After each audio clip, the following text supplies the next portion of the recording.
بسم الله. السلام عليكم ورحمة الله وبركاته. إن الحمد لله نحمده ونستعينه ونستغفره ونعوذ بالله من شرور أنفسنا ومن سيئات أعمالنا. من يهده الله فلا مضل له ومن يضلل فلا هادي له.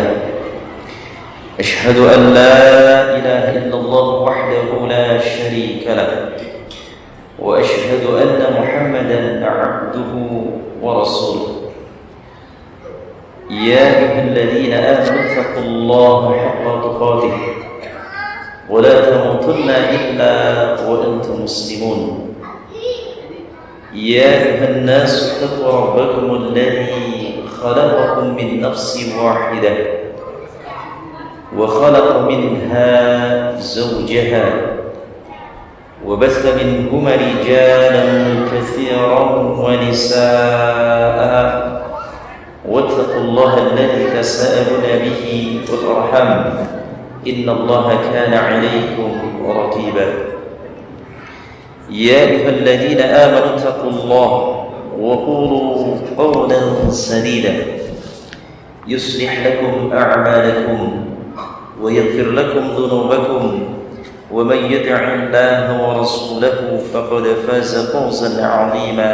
أما بعد فإن أصدق الحديث كتاب الله وخير الهدي هدي محمد صلى الله عليه وسلم وشر الأمور محدثاتها وكل محدثة بدعة وكل بدعة ضلالة وكل ضلالة في النار.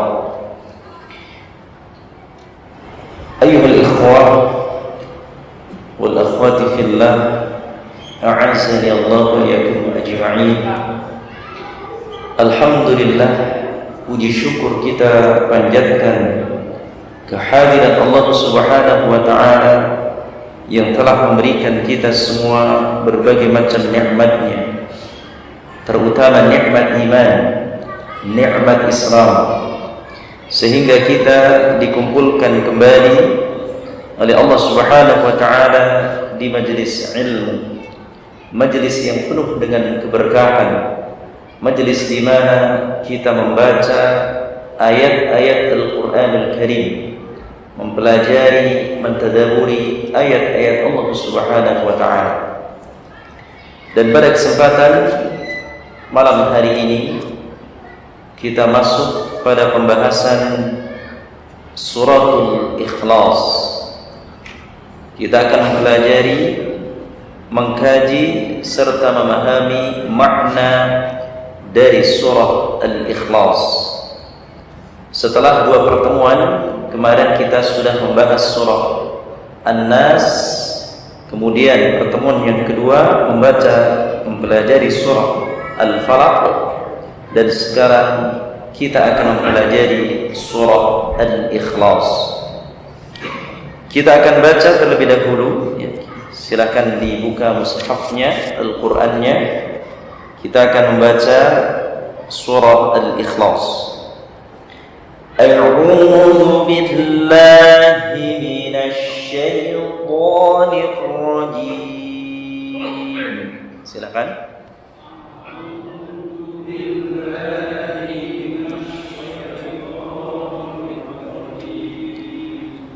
بسم الله الرحمن الرحيم.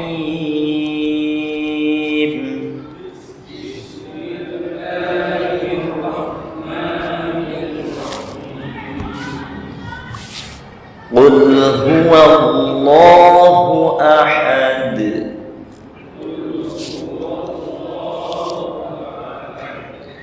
الله الصمد لم يلد ولم يولد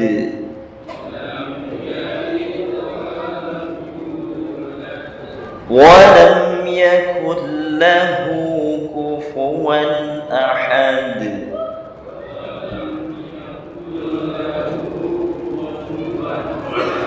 Baik, kita baca bersama-sama. Bismillah. Bismillahirrahmanirrahim. Ayo. Qul huwallahu ahad. Allahus samad. Lam yalid wa lam yulad. Wa lam yakul lahu kufuwan ahad. Baik. Alhamdulillah, antum semua sudah membaca suratul Al-Ikhlas. Di sini surah Al-Ikhlas ya, adalah merupakan surah yang ke-112, di mana asbabun nuzul atau di antara sebab ya, turunnya surah Al-Ikhlas ini, sebagaimana disebutkan qala al-kafiruna lin-nabi sallallahu alaihi wasallam. Jadi orang-orang kafir di sini, orang-orang kafir mereka berkata kepada Nabi sallallahu alaihi wasallam, "Ya Muhammad, sif lana rabbaka." Wahai Muhammad, bayyin atau sif lana, maksudnya di sini adalah jelaskan kepada kami rabbaka, tentang Rabbmu. Jadi orang-orang kafir di sini, orang-orang kafir meminta kepada Rasulullah sallallahu alaihi wasallam untuk menjelaskan ya, Allah Subhanahu wa taala, menjelaskan Rabbnya Nabi Muhammad sallallahu alaihi wasallam. Fa anzalallahu surat Al-Ikhlas. Kemudian Allah Subhanahu wa taala menurunkan surah Al-Ikhlas. Asbabun nuzul di sini sangat singkat sekali ya, intinya orang-orang kafir di sini ingin tahu ya, siapa sih Rabbnya Nabi Muhammad sallallahu alaihi wasallam. Sehingga Allah Subhanahu wa taala menurunkan surah Al-Ikhlas. Di dalam surah Al-Ikhlas di sini ya, tafsir surah Al-Ikhlas dijelaskan juga bahwasanya surah Al-Ikhlas itu juga disebut juga dengan surah atau Al-Kafirun. Itu Al-Kafirun, surah Al-Kafirun ini namanya itu sama Pak, yaitu dengan surah Al-Ikhlas. Jadi surah Al-Kafirun disebut juga dengan surah Al-Ikhlas. Maka kedua surah ini, yaitu surah Al-Kafirun dan surah Al-Ikhlas, itu dinamakan juga dengan Al-Ikhlas. Kenapa? Karena keduanya menunjukkan bara'ah. Bara'ah di sini adalah bara'ah minasyirk, yaitu melepaskan diri dari bentuk kesyirikan. Jadi surah Al-Kafirun dan surah Al-Ikhlas ini ada kaitannya di sini, ada hubungannya berkenaan tentang keesaan Allah Subhanahu wa taala. Kita tidak boleh yaitu melakukan perbuatan-perbuatan syirik.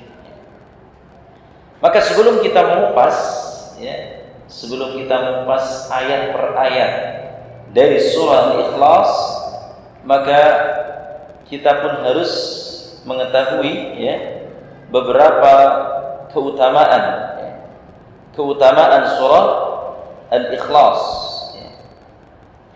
Dan surah Al-Ikhlas di sini adalah merupakan surah yang sangat sering dibaca oleh Nabi SAW. Jadi Rasulullah SAW sering membaca surah ini. Beliau menganjurkan umatnya, ya kita semua sebagai umat Rasulullah SAW, untuk sering, ya, agar sering membaca surah Al-Ikhlas. Baik di sholat kita, ya, sholat sunnah kita. Yang pertama membaca surah Al-Kafirun rakaat pertama, kemudian rakaat kedua kita membaca surah Al-Ikhlas. Maupun pada saat zikir pagi dan petang, ya, kita diperintahkan untuk membaca surah Al-Ikhlas. Maupun pada saat atau sebelum tidur, kita diperintahkan untuk membaca surah Al-Ikhlas. Bahkan Rasulullah SAW ketika beliau sholat sunnah witir, maka surah yang terakhir beliau baca adalah surah Al-Ikhlas. Ya. 3 rakaat di sini. Yang pertama surah Al-A'la, kemudian yang kedua surah Al-Kafirun, dan yang ketiga adalah surah Al-Ikhlas. Maka ini beliau sallallahu alaihi wasallam membaca surah ini, ya. Dan beliau sering membaca surah Al-Ikhlas, ya. Karena betapa agungnya surah ini. Kemudian di sini, ya, sebelum kita membahas mengupas ayat per ayat, ya, sedikit kita akan mengupas di sini keutamaan. Ya. Dan keutamaan yang pertama tadi sudah disebutkan bahwasanya beliau sallallahu alaihi wasallam sering membaca surah Al-Ikhlas dan beliau tidak meninggalkan surah Al-Ikhlas di salat sunnah, terutama salat sunnah witir di sini. Kemudian keutamaan selanjutnya bahwasanya surah Al-Ikhlas ini adalah merupakan sepertiga dari Al-Qur'an Karim.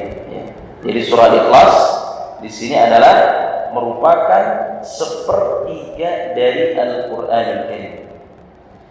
Di antara yang disebutkan dalam sebuah hadis, an Abi Sa'id anna rajulan sami'a rajulan yaqra قل هو الله أحد يرددها فلما أصبح جاء إلى رسول الله صلى الله عليه وسلم فذكر ذلك له وكأن الرجل يتقلها فقال رسول الله صلى الله عليه وسلم والذي نفسي بيده إنها لتعدل ثلث القرآن. Di sini disebutkan dari Abi Sa'id Al-Khudri bahwasanya ada orang mendengar, ya, seseorang membaca qul huwallahu ahad. Jadi ada orang yang mendengar membaca qul huwallahu ahad dan terus diulang-ulang di sini. Maka pada keesokan harinya ia mendatangi Rasulullah SAW dan melaporkannya seakan-akan ia menganggap remeh, ya. Seakan-akan menganggap remeh surah Al-Ikhlas.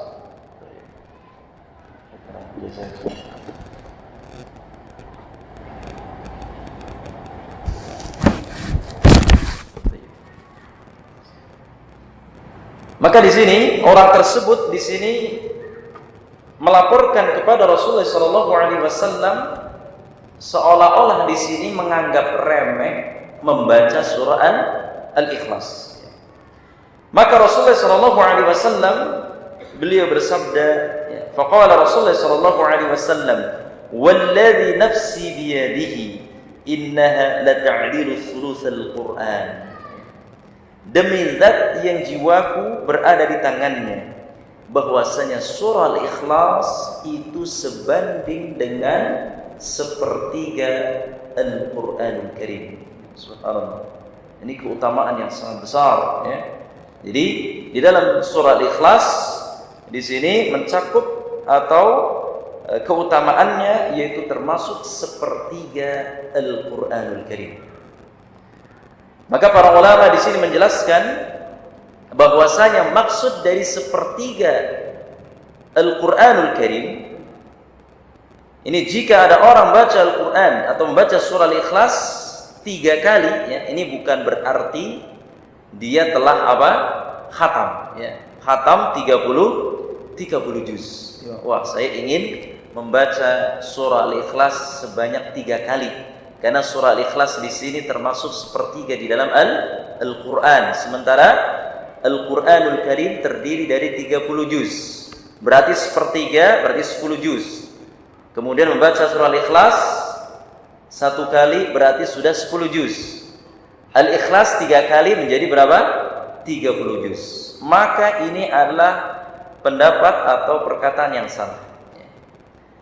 Yang dimaksudkan dengan sebagaimana dijelaskan oleh Imam Al-Qurtubi, yang dimaksud dengan sepertiga Al-Qur'an ini yang pertama di dalam surah Al-Ikhlas atau di dalam Al-Qur'anul Karim, ya. Karena Al-Qur'anul Karim di sini mengandung 3 perkara, ya. Sebagaimana dijelaskan oleh Imam Al-Qurtubi, yang pertama adalah masalah-masalah hukum. Kemudian yang kedua adalah janji dan ancaman surga dan neraka. Ini isi dari Al-Quran. Itu yang pertama adalah berbicara tentang masalah hukum. Ini Al-Quranul Karim. Kemudian yang kedua, Al-Quranul Karim berbicara tentang janji dan ancaman, yaitu janji berupa surga dan ancaman berupa neraka. Sedangkan yang ketiga, isi dari kandungan Al-Quranul Karim adalah tentang nama-nama dan sifat-sifat Allah Subhanahu wa Ta'ala. Maka sementara ini surah Al-Ikhlas adalah berisi tentang sifat-sifat dan nama-nama Allah Subhanahu wa Ta'ala. Ya, jadi itu. Jadi sepertiga dari Al-Quranul Karim, karena sepertiga Al-Quranul Karim itu yang pertama, ya, yaitu berbicara tentang hukum-hukum. Yang kedua berbicara tentang apa tadi? Berbicara tentang surga dan neraka. Dan yang ketiga berbicara tentang sifat dan nama-nama Allah Subhanahu wa Ta'ala. Dan sementara surah Al-Ikhlas di sini berbicara tentang apa? Sifat-sifat dan nama-nama Allah Subhanahu wa Ta'ala. Maka ini isi dari Al-Quranul Karim.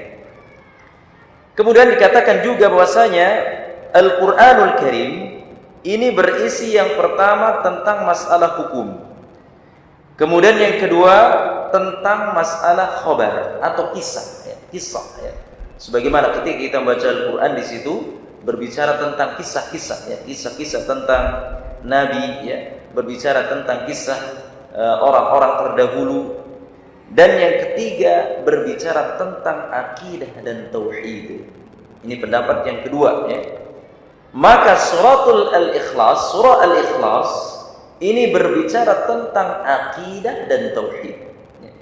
Maksudnya itu. Jadi kita ketika sudah membaca surah Al-Ikhlas, ya, berarti di sini kita membaca mengenai tentang akidah dan tauhid. Maksud dari sepertiga Al-Quran itu seperti itu.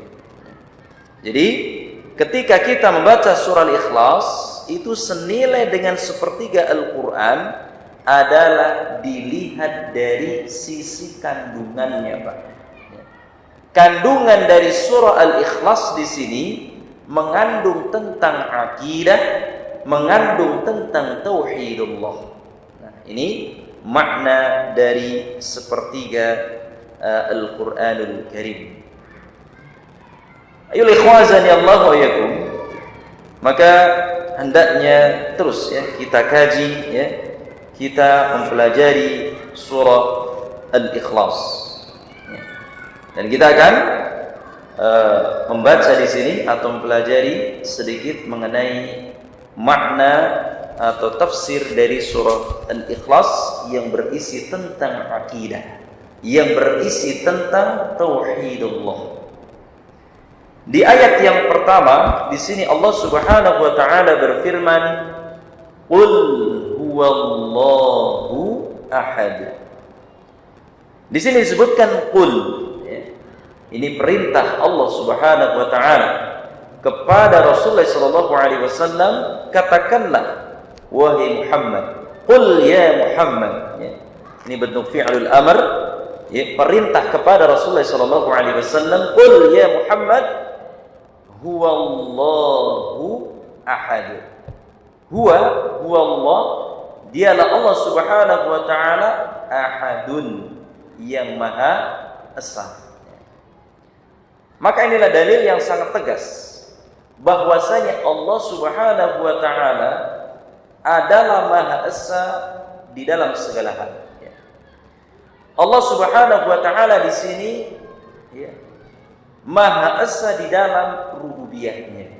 Maksud di dalam rububiyahnya di sini bahwasanya hanya satu-satunya Rabb yang menciptakan alam semesta ini.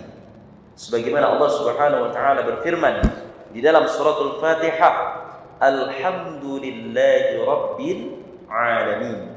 Segala puji bagi Allah, Rabb semesta alam. Maka Allah Subhanahu wa Ta'ala adalah satu-satunya yang menciptakan seluruh alam semesta ini. Ini makna tauhidur rububiyah, ya. Allah Subhanahu wa Ta'ala menciptakan kita manusia. Allah Subhanahu wa Ta'ala menciptakan makhluknya berupa jin, syaitan, tumbuh-tumbuhan, hewan, semuanya Allah Subhanahu wa taala yang menciptakannya di sini. Kemudian Allah Subhanahu wa taala Maha Esa di dalam uluhiyahnya. Maksudnya yaitu hanya satu-satunya Allah Subhanahu wa taala yang berhak diibadahi dengan benar. Ya. Iyyaka na'budu wa iyyaka nasta'in. Hanya kepada Engkaulah kami menyembah dan hanya kepada Engkaulah kami minta pertolongan. Jadi ketika kita sudah meyakini qul huwallahu ahad, katakanlah Allah adalah Maha Esa, maka harus kita yakini, harus kita praktekkan ketika kita meminta kepada siapa, Pak? Kepada Allah Rabbul Alamin. Ketika kita salat, ketika kita beribadah, yang ditujukan adalah hanya kepada Allah Subhanahu wa taala. Jangan sampai ketika kita salat jalan terus 5 waktu, tetapi ketika memintanya kepada dukun, memintanya kepada paranormal, memintanya katanya kepada orang pintar, maka akidahnya rusak, ikhwan, ya. Belum lagi, ya, ketika kita melaksanakan sholat, ya, melaksanakan amalan-amalan yang lainnya, namun kita masih masih mengucapkan selamat kepada non-muslim terhadap hari rayanya, maka ini muskilah. Mana akidahnya? Maka kita kuatkan akidah iyyaka na'budu wa iyyaka nasta'in. Kemudian Allah Subhanahu wa taala Maha Esa di dalam uluhiyahnya, di dalam yaitu asma wa sifatnya. Yang ketiga, Allah Subhanahu wa taala Maha Esa di dalam asma dan sifatnya. Nama-nama Allah Subhanahu wa taala yang maha indah. Allah memiliki yaitu nama Ar-Rahman, Ar-Rahim, Al-Malik, Al-Quddus wa ghairu dzalik. Begitu halnya Allah Subhanahu wa taala memiliki sifat, nama dan sifat-sifat yang maha indah. Maka hendaknya kita, ya, mengesahkan Allah Subhanahu wa taala di dalam 3 perkara ini. Mengesahkan Allah di dalam rububiyahnya, mengesahkan Allah Subhanahu wa taala di dalam uluhiyahnya, dan mengesahkan Allah Subhanahu wa taala di dalam asma dan sifatnya. Ayol ikhwazani Allah wa yakum. Maka barang siapa yang meyakini, ya, adanya zat lain, ya, yang ikut menciptakan, memiliki atau mengatur alam semesta, ia telah terjerumus ke dalam kesyirikan, ya. Ketika dia meyakini, ya, bahwasanya ada zat lain yang maha menciptakan, zat lain yang maha memiliki, zat lain yang maha mengatur alam semesta ini, berarti dia telah terjerumus ke dalam lembah kesyirikan. Maka hati-hati ikhwan, ya, ketika kita sudah mantap akidah kita hanya Allah Subhanahu wa taala yang maha menciptakan, maka kita tidak boleh meyakini ada pencipta selain Allah Subhanahu wa taala. Sebagaimana Allah Subhanahu wa taala berfirman di dalam surah Al-Fatir ayat 13, "Walladzina tad'una min dunihi ma yamlikuna min qitmir." Dan orang-orang yang kamu suruh sembah selain Allah tiada mempunyai apa-apa walaupun setipis kulit ari.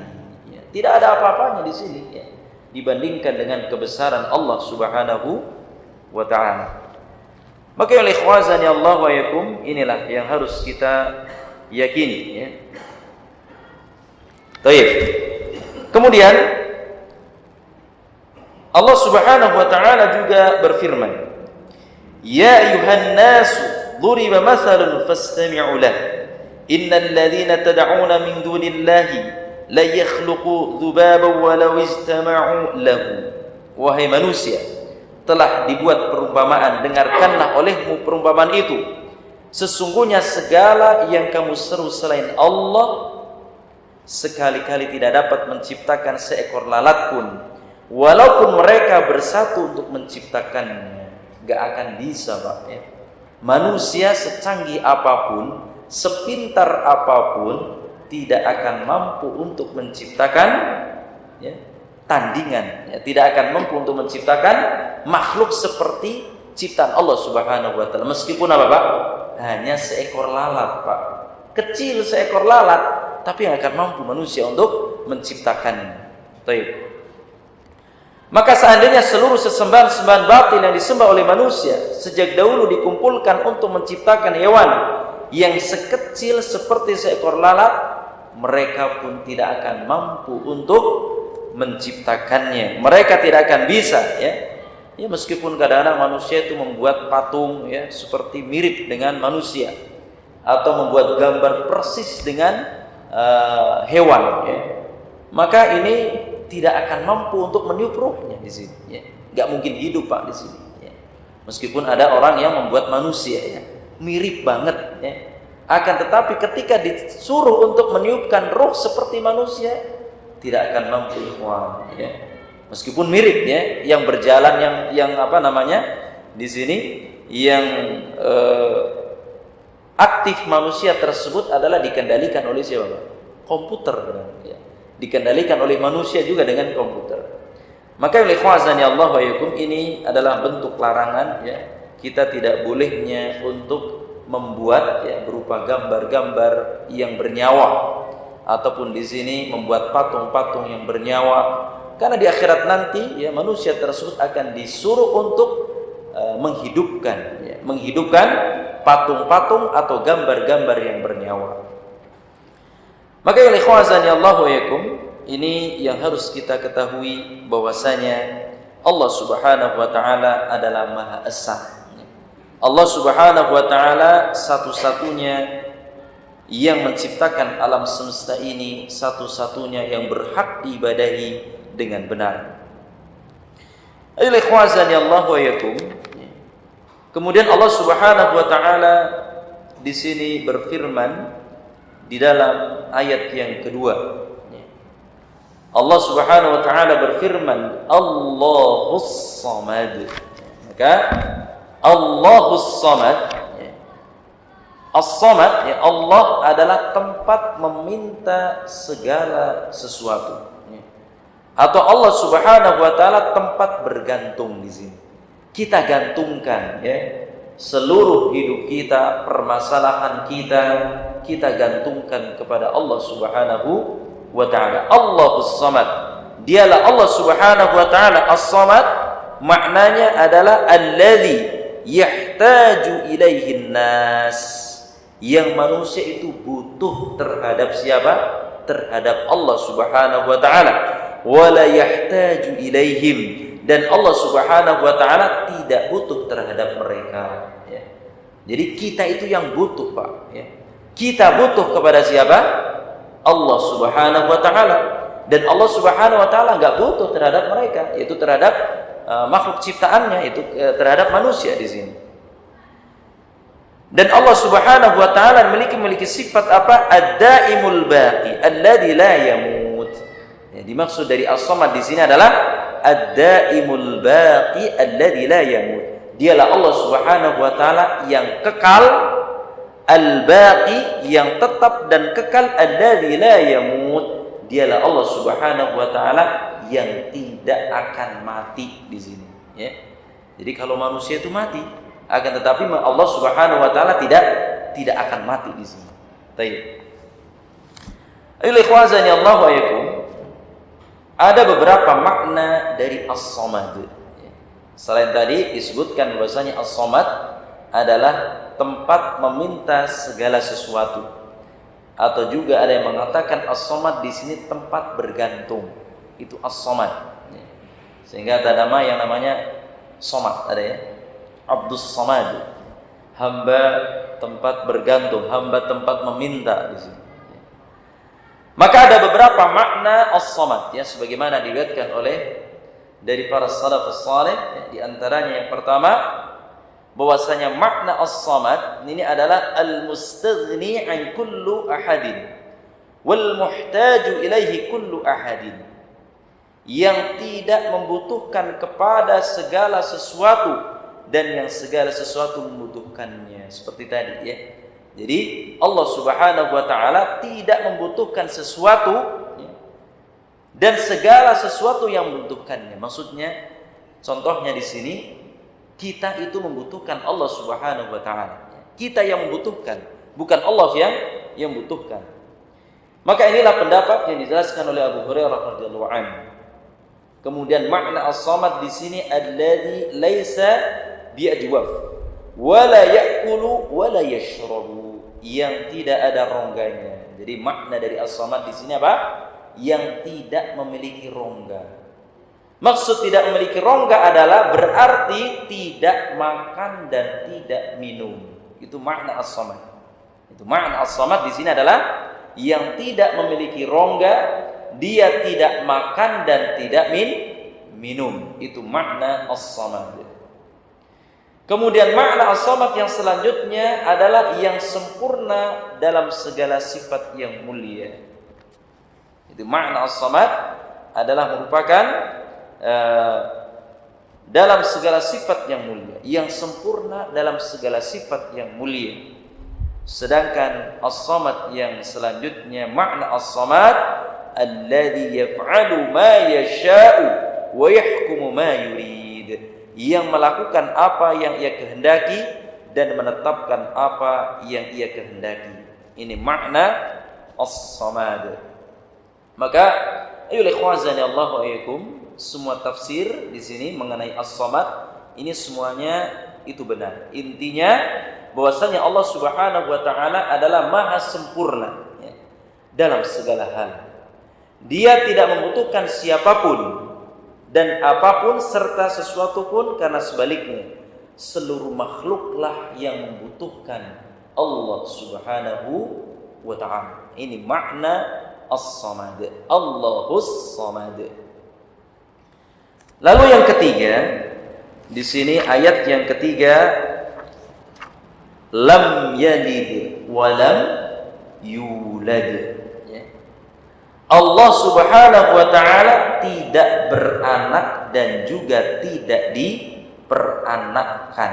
Nah, ini sangat penting sekali ya. Maka ayat ini menunjukkan bantahan terhadap orang-orang ya, yang menyatakan bahwasanya Allah itu punya anak. Antum bantah saja ya ketika ada yang mengatakan ya Allah Subhanahu wa taala memiliki anak. Allah bantah, lam yalid wa lam yulad. Ya. Antum bantah dengan lam yalid wa lam yulad. Allah tidak beranak dan juga tidak diperanakan. Karena apa? Orang-orang Nasrani menganggap bahwasanya Nabi Isa alaihissalam adalah putra Allah. Nabi Isa alaihissalam adalah putra Allah. Ini orang-orang Nasrani mengatakan seperti itu.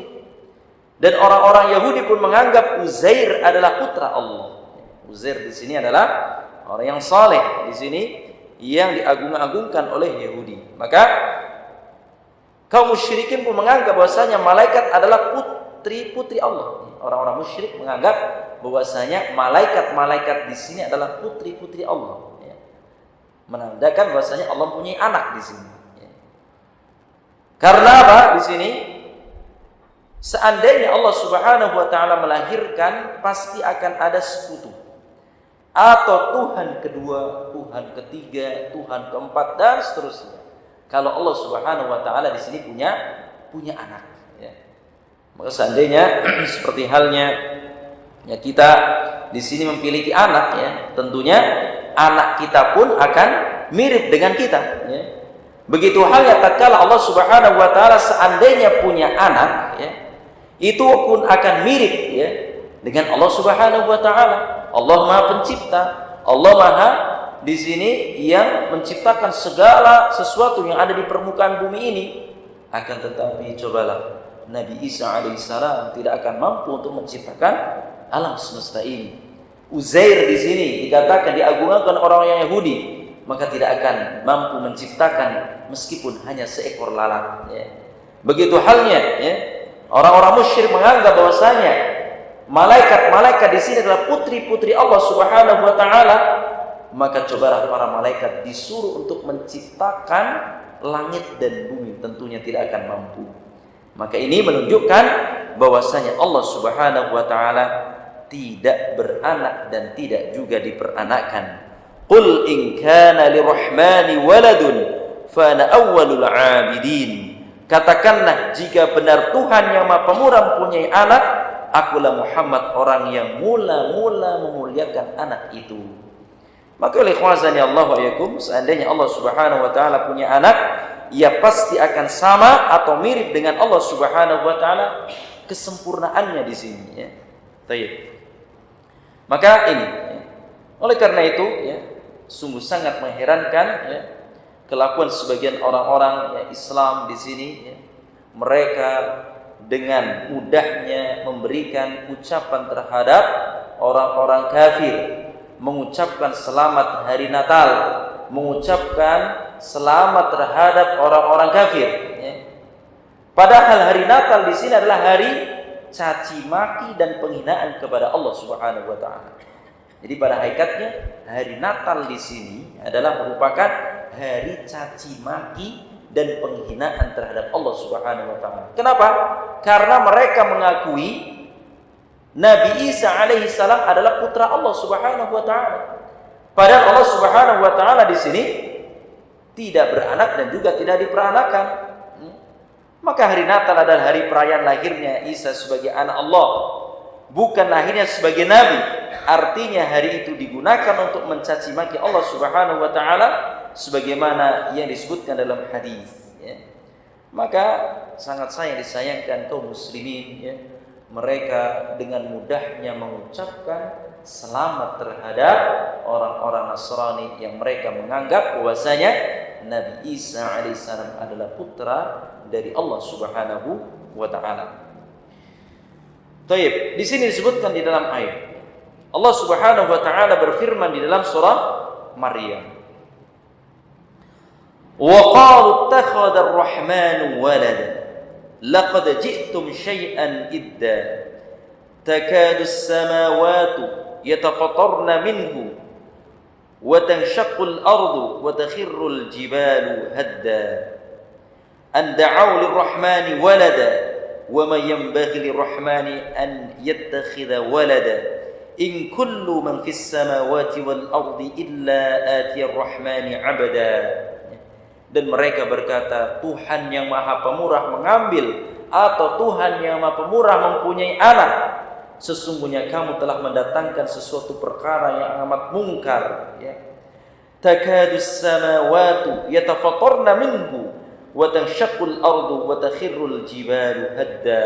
Hampir-hampir langit pecah karena ucapan itu, dan bumi belah dan gunung-gunung runtuh karena mereka mendakwakan Allah Subhanahu wa taala Maha Pemurah mempunyai anak. Maka oleh khazanah Allah yakum, hampir-hampir langit ini pecah dan hampir-hampir gunung-gunung itu runtuh apabila ada yang mengatakan Allah memiliki anak. Maka hati-hati ikhwan ketika untuk mengucapkan selamat, ya, Natal terhadap orang-orang Nasrani, berarti antum menentang Allah Subhanahu wa taala. Ini hampir-hampir langit itu runtuh, Pak. Bagaimana? Kalau langit runtuh bagaimana, Pak Agus? Masya Allah. Bumi ini pecah, gunung-gunung ini menjadi apa? Runtuh dan pecah. Bagaimana? Erupsi gunung saja subhanallah sudah membahayakan. Lalu bagaimana apabila Allah Subhanahu wa taala memecahkan langit, Allah Subhanahu wa taala meruntuhkan gunung-gunung? Hampir-hampir saja, Pak. Baik, maka Masya Allah. Oleh karena itu ikhwan azani Allah wa yakum, kuatkan akidah kita. Jangan sampai lebih-lebih ini sepekan lagi nih banyak, ya, orang-orang muslim mengucapkan selamat terhadap orang-orang kufar, orang-orang kafir. Hati-hati, ya. Akidah jangan sampai kita tukar dengan enggak enak. Akidah jangan sampai kita tukarkan dengan alasan toleransi. Lah, masalah akidah harus pegang kuat-kuat, ya. Lakum dinukum waliyadin. Agamu bagimu agamamu, bagiku agamaku, ya. Maka harus kita kuat-kuat di sini, ya. Maka jangan sampai luntur di sini. Ingat, lam yalid wa lam yulad. Allah tidak beranak dan juga tidak diperanakkan. Dan ayat yang kelima, wa lam yakul lahu kufuwan ahad. Dan tidak ada sesuatu pun yang setara dengan dia. Allah tidak ada yang menyamainya. Allah tidak ada yang setara. Maka ayat ini adalah bentuk penegasan terhadap keagungan dan kemuliaan sifat-sifat Allah Subhanahu wa taala. Apapun yang terbayang dalam pikiran kita tentang sifat Allah Subhanahu wa taala, semuanya pasti tidak benar, karena Allah lebih agung daripada semuanya. Allah Subhanahu wa taala berfirman, "Laisa kamitslihi syai'un wa huwas samii'ul basir." Tidak ada sesuatu pun yang serupa dengan Dia, dan Dialah yang Maha mendengar lagi Maha melihat. Ini termasuk nama dan sifat-sifat Allah Subhanahu wa taala yang Maha indah. Dia tidak ada sesuatu pun yang setara dengan Dia. Dan tidak ada sesuatu pun yang setara dengan Dia. Lam yalid wa lam yulad, laisa kamitslihi syai'un wa huwas samii'ul basir. Tidak ada sesuatu pun yang serupa dengan Dia, dan Dialah Allah Subhanahu wa taala yang Maha mendengar lagi Maha melihat. Ini termasuk nama dan sifat-sifat Allah Subhanahu wa taala yang Maha indah. Sampai di sini sudah Isya? Jam berapa? 5 menit lagi. Ikhwazani Allah wa yakum. Ini tafsir singkat mengenai surah Al-Ikhlas, ya. Surah Al-Ikhlas adalah merupakan surah yang agung, ya. Hendaknya antum baca setiap harinya, karena di sini termasuk sepertiga dari Al-Qur'anul Karim yang mencakup di sini akidah dan tauhidullah. Maka sekali lagi, ikhwazani Allah wa yakum, hendaknya kita kuatkan akidah kita, kuatkan tauhid kita untuk senantiasa mentauhidkan Allah Subhanahu wa taala, dan jangan sampai rapuh akidah kita disebabkan karena enggak enak, disebabkan karena katanya toleransi. Toleransi di dalam masalah akidah tidak bisa ditoleran, ya. Apabila disuruh untuk mengucapkan selamat hari Natal, disuruh untuk mempersiapkan, ya, acara-acara mereka, maka kita wajib untuk menolak di sini. Wallahu a'lam bishawab. Ikhwazani Allah wa yakum. Ini tafsir singkat mengenai surah Al-Ikhlas. Saya kira cukup. Wallahu a'lam bishawab. Ada pertanyaan? Baik, Pak Agus, silakan. Satu. Kenapa tidak ada kata ikhlas dalam surat Al-Ikhlas? Baik. Baik. Ayo ikhwazani Allah wa yakum. Kenapa di dalam surah Al-Ikhlas tidak ada kata-kata Al-Ikhlas, ya. Maka di sini, ikhwazani Allah wa yakum, maksud dari Al-Ikhlas di sini adalah memurnikan ketaatan kepada Allah Subhanahu wa taala. Itu makna Al-Ikhlas. Dan surah Al-Ikhlas di sini bentuknya adalah betul-betul pemurnian. Memurnikan ketaatan kepada Allah, memurnikan hanya menyembah kepada Allah, memurnikan meminta hanya kepada Allah, memurnikan segala sesuatu adalah betul-betul makhluk ciptaan Allah Subhanahu wa taala. Maka makna Al-Ikhlas di sini adalah memurnikan ketaatan hanya kepada Allah Subhanahu wa taala. Kenapa? Karena Al-Ikhlas mencakup bentuk pemurnian, bentuk akidah, bentuk tauhidullah yang betul-betul murni. Nah, seperti itu, Pak. Meskipun di surah Al-Ikhlas tidak ada kata-kata Al-Ikhlas. Maksudnya Al-Ikhlas tersebut surah yang betul-betul kita diperintahkan untuk mentauhidkan Allah, jangan sampai tercemar, ya, dari bentuk kesyirikan. Maksud dari Al-Ikhlas itu seperti itu, Pak. Baik. Ada lagi, silakan.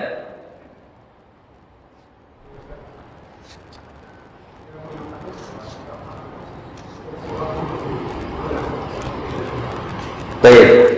Al-Ikhlas, ya, di sini disebut juga dengan surah Qul Hu, ya. Nah, istilahnya gampangnya gitu, ya. Baca 3 qul, ya. Qul huwallahu ahad, qul a'udzu birabbil falaq, dan qul a'udzu birabbin nas. Maksudnya itu, Pak, surah Qul Hu. Nah, Qul Hu maksudnya diambil dari awalnya saja. Surah Qul Hu. Nah, maka surah Qul Hu di sini adalah surah Al-Ikhlas, ya. Baik. Jadi tidak ada penamaan secara khusus dari surah Qul Hu gitu, ya. Hanya sebatas mempermudah saja seseorang untuk mengingat, oh Qul Hu, oh ya Qul huwallahu ahad, seperti itu. Baik. Ada lagi, silakan. Kalau tidak ada, cukup, ya, di kesempatan malam hari ini mengenai surah Ikhlas. Sekali lagi ya, bulan Desember adalah merupakan bulan ya, harus kuatkan akidah, harus kuatkan tauhid kita, jangan sampai terpengaruh dengan acara-acara acara orang-orang kufar, belum lagi malam-malam tahun baru. Nah ini harus kita kuatkan, jangan sampai kita mengadakan acara-acara yang bentuknya tasyabbuh ya, menyerupai orang-orang kafir. Man tasyabbaha biqaumin fahuwa minhum. Barang siapa yang menyerupai suatu kaum berarti ia termasuk dari golongan kaum tersebut. Wallahu a'lam bishawab. Nakhtim bi du'ai kafaratul majlis. Subhanakallahumma wa bihamdika asyhadu an la ilaha illa anta astaghfiruka wa atubu ilaik. Assalamualaikum warahmatullahi wabarakatuh. Afwan, untuk pekan depan kita libur. Jadi pekan depan kita libur ya, karena anak safar, ada acara keluarga.